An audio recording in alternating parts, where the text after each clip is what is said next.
po sa lahat yung gusto pong order. Ito po pala yung epoxy saka po voice cool na galing sa company.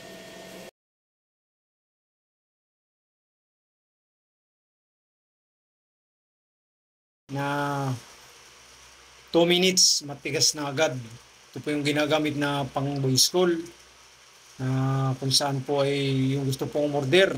Kahit saan man po kayo ng sulok ng bansa, basta't sa Pilipinas, pwede po kayong padalhan, pwede kayong order, speaker o anumang pong bagay sa speaker.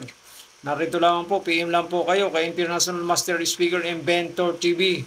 Ito po yung mga voice call na kung saan po ay in-order ko muna sa company at gusto subukan ng isa nating kaibigan na mahilig sa sounds. Kahit saan po, Mindanao po, pwede po kayong mag-order. Yung gusto po diyang order, magnet, voice call, tiyok. Basta po gamit po sa speaker, pwede po kayong order. PM lang po kayo para po sa inyo yan. Yung gusto pong bumili dyan, kasi nga po nagmamahala na po mga speaker. Yung kayo po ang gagawa ng speaker nyo at bibili kayong magnet, mas nakakamura po kayo. Kaya po PM lang po kayo.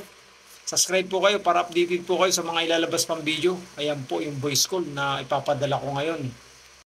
Ito po yung voice call at saka po ito yung epoxy na 2 minutes to you agad. Voice call, ayan na po, papadala ko na yung voice call.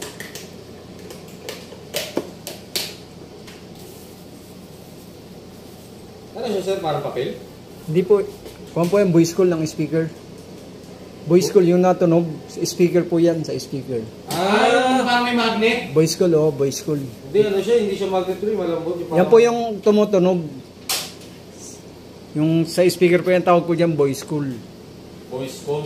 Voice call. Voice call. Oo, yan, voice call. Yan po yung gustong order, PM lang po. Kala ko kanina pagkain. Ayan. Para po hindi mayuyupi. Pwede, kainin mo pre. Oo. Si Chambo. Ayan po yung gustong bumili. Itong piraso. Magkano po padala? Si Chambo. Ayan po yung gustong bumili. Itong piraso. Magkano po padala?